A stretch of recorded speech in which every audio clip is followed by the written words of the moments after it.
Hello everyone, I'm Anjali, student at IDC IIT Bombay, doing my masters in interaction design. Just done with my first semester and moving into the second semester. I was supposed to do this video with one of my batchmates in a form of an interview, but because of some reasons that did not happen. And it took me so long to do this video because I was not confident enough in doing this video by myself because uh, I think I was not very good at part B myself when I was attempting the CEED exam last year. But uh, I spoke to a lot of my batchmates and I took your questions to them and I asked them to answer those questions for me. So now I have a bank of answers to those questions and I thought, let's do this, let's make this video. I will also be sharing how I attempted some of the questions in part B last year in 2020 when I attempted the CEED exam towards the end of this video, but I will request you to watch the full video first because the idea is not to know the answer to that question, but it is to understand the process, to understand why one attempted that question that way.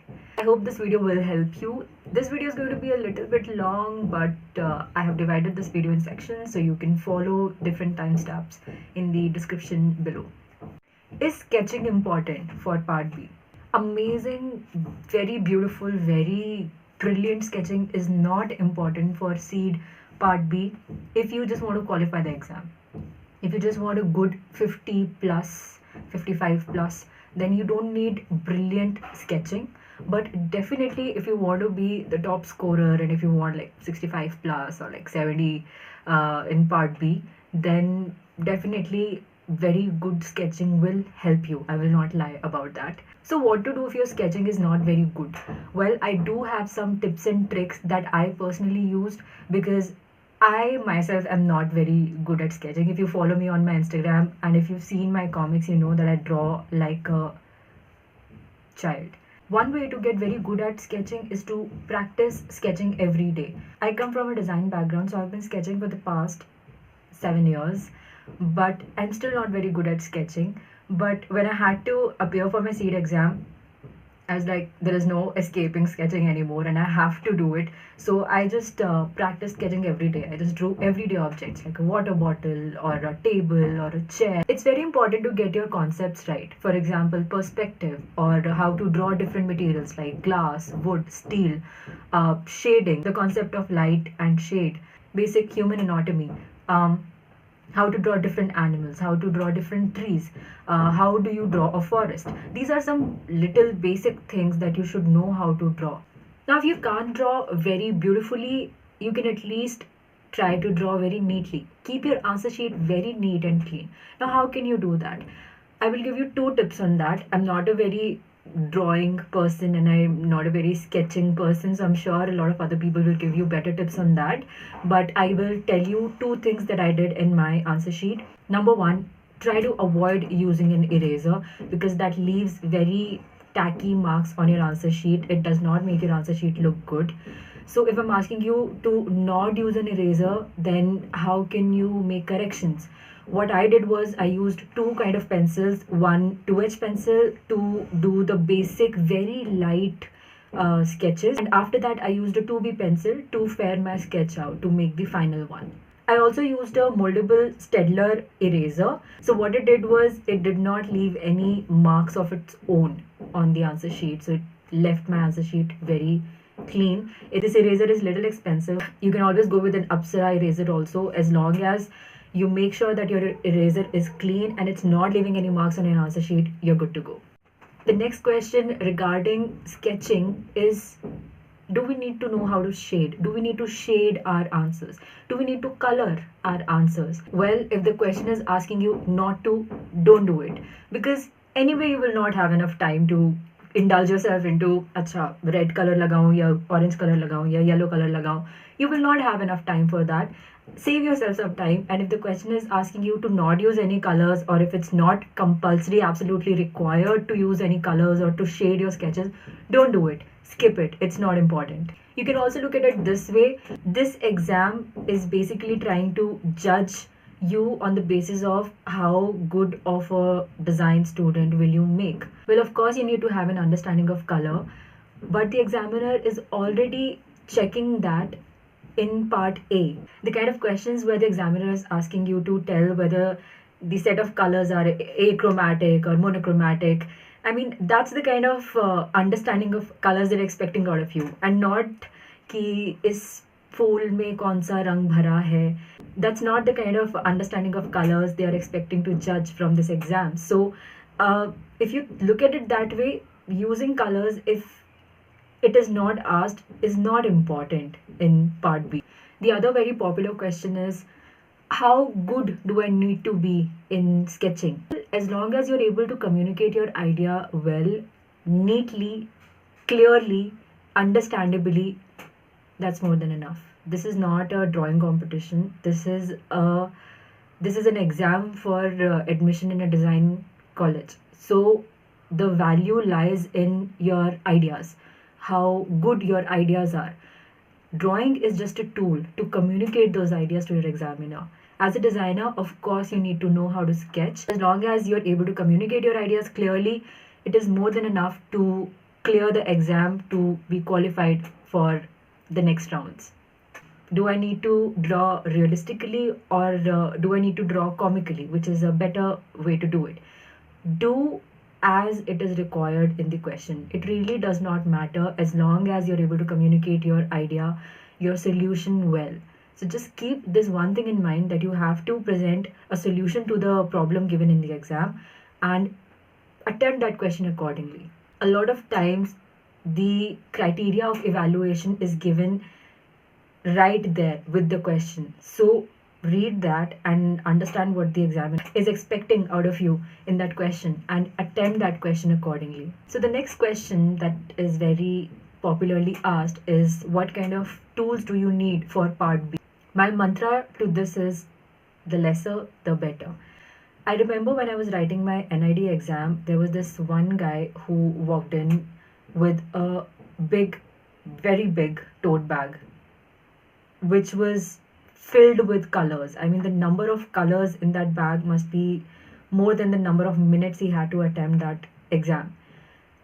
The more tools that you get, the more colors that you get, the more number of pencils that you get in the exam hall, the more you're going to get confused while attempting that exam. I got 3 2B pencils, maybe 2H pencils, 1 sharpener, 1 eraser, 1 black marker, and 5 colors, basic colors, 1 red, green, yellow, blue, black, basic pencil colors, and that's it. And that's it. I did not carry anything else, because the more colors I would have carried, the more number of pens I would have carried, the more confused I would be during the exam in choosing, okay, अब कौन सा pen लूँ, कौन सा pencil लूँ, कौन सा color लूँ. So I would suggest, carry very less number of tools, carry very less clutter in your bag when you're going for the exam. The lesser, the better.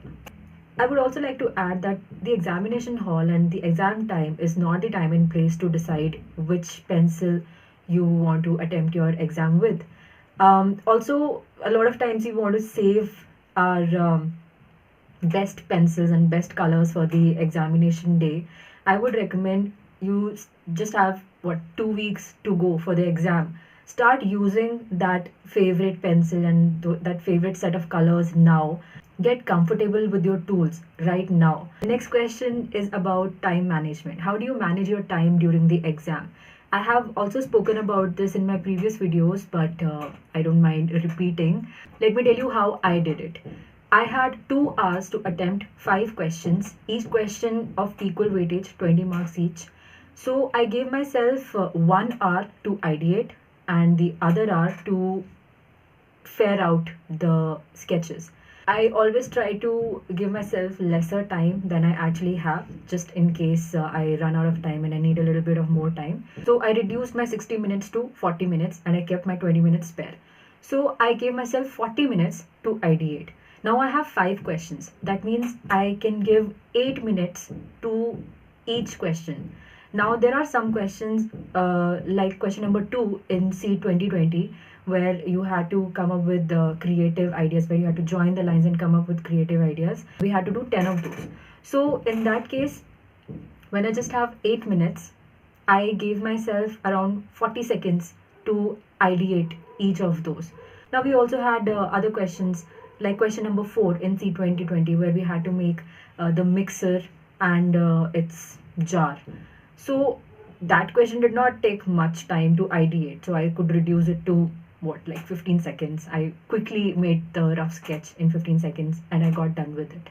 Now I was left with 1 hour and 20 minutes, which I used to make clean, clear drawings of my rough sketches. The other thing I did was that if I was not able to come up with ideas within the given time frame, I left it. I did not go about it. I did not waste any other second on it. I just moved on to the next question. And then I tried to sit and brainstorm and think of ideas, think of solutions for those questions towards the end.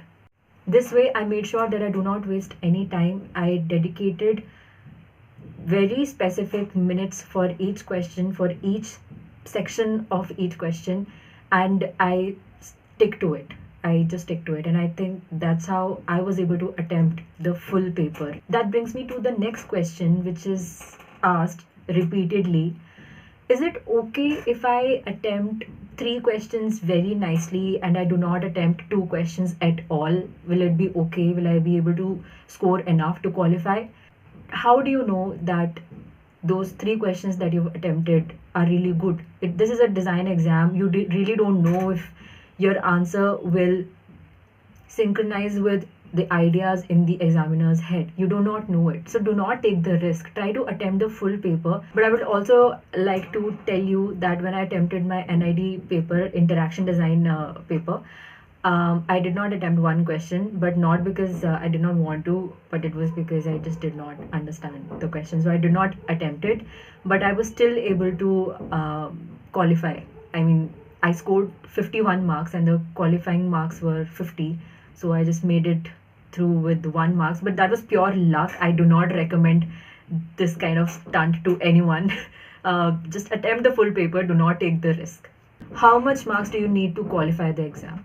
You can get these details from the brochure. Just go to the CEED website and look up for these details. I can also tell you these things in this video, but I really want you to go to the CEED website and look at the brochure for once, because that will also enlighten you with a lot of other facts that you must know. So take the effort, go to the CEED website, look up the 2021 CEED brochure. You will find out a lot more than you want to know. How does one generate good, creative, unique ideas? I've already done one video on how to come up with creative ideas, and I'll put the link to it in the description below. The other question that comes with it is how unique your idea should be. I mean, to what extent do you go to come up with a unique idea? Well, there are a couple of factors that you can keep in mind. Number one, the practicality of it. How practical is your answer? When you're asked to give say 6 points for a particular question, 6 solutions you are supposed to give, just see to it whether these answers are practical or not. The other thing you can rely on is the criteria of evaluation which is given with the question. So that will really help you figure out in what direction should you think, what kind of answer the examiner is expecting out of you. So these 2 things you can keep in mind, and also watch that video that I've made on coming up with creative ideas, and I hope that will help you.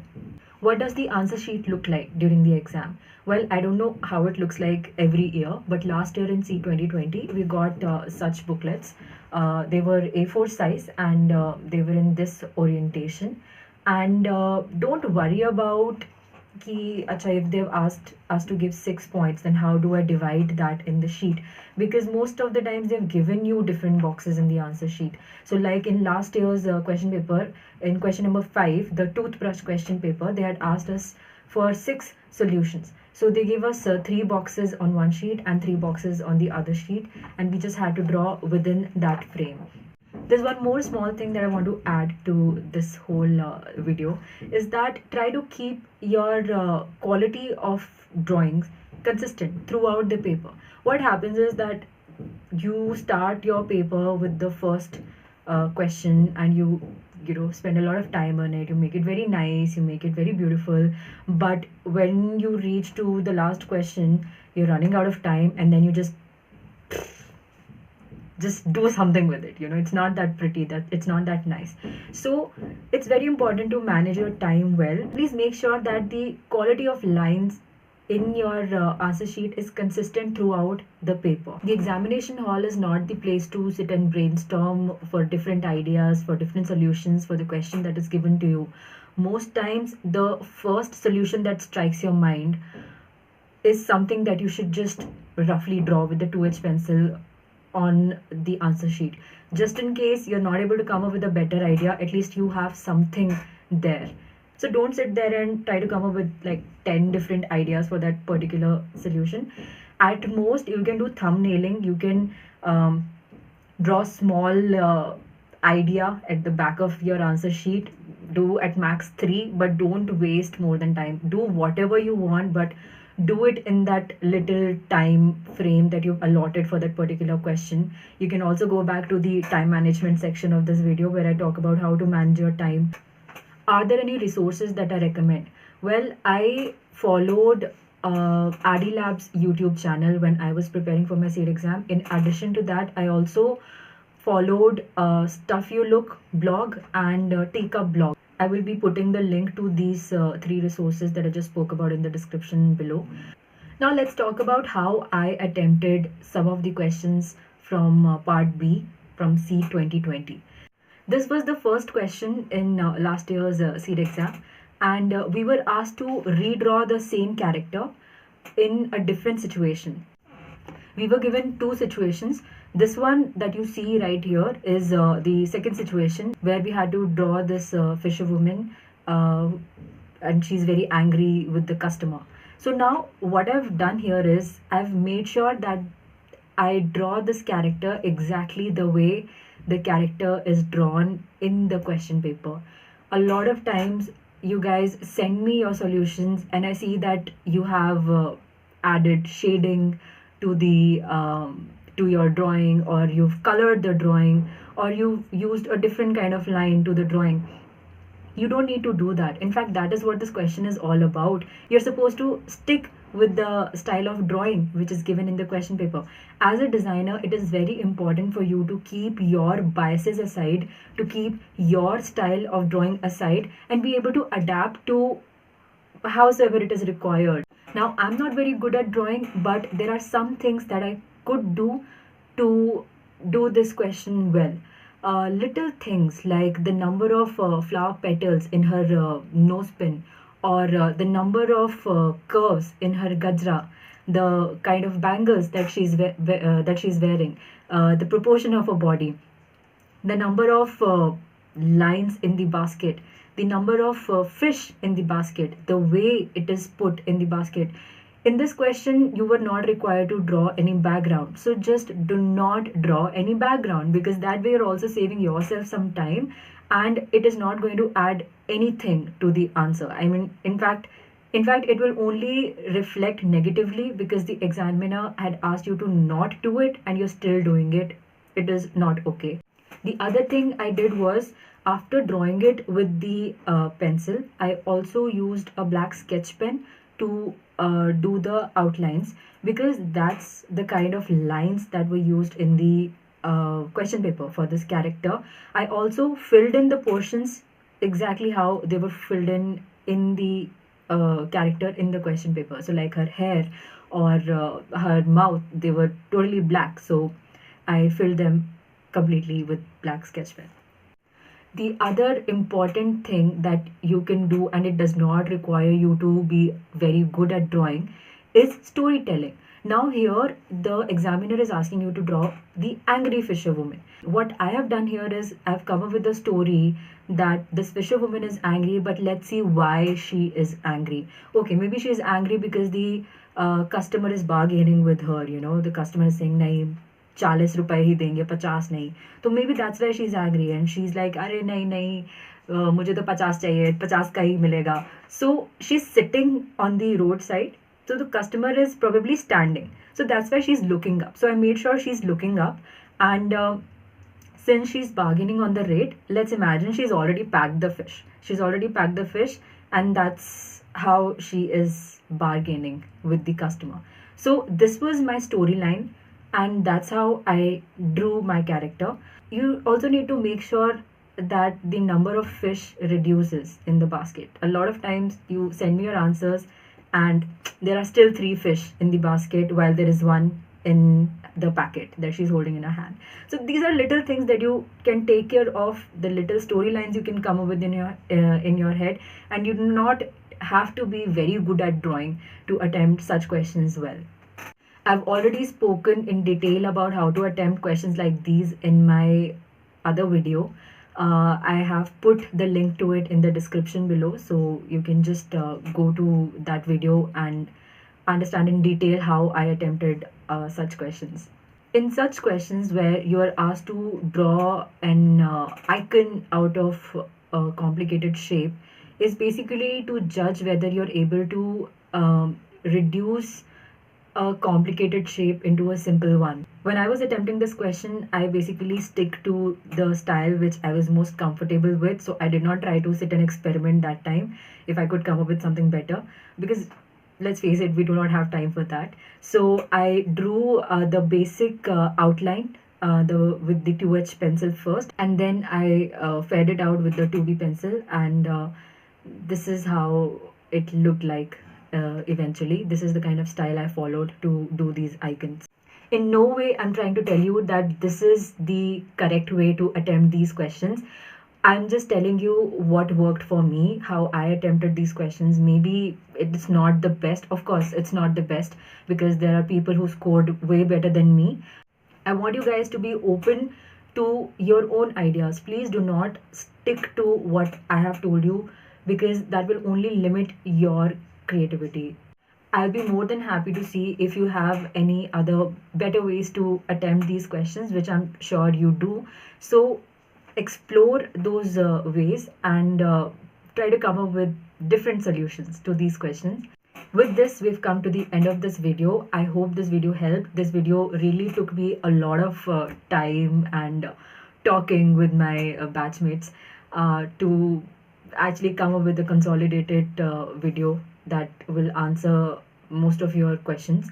I hope this video really helps you. The exam is in 2 weeks, it's just around the corner. So I hope you're preparing really well.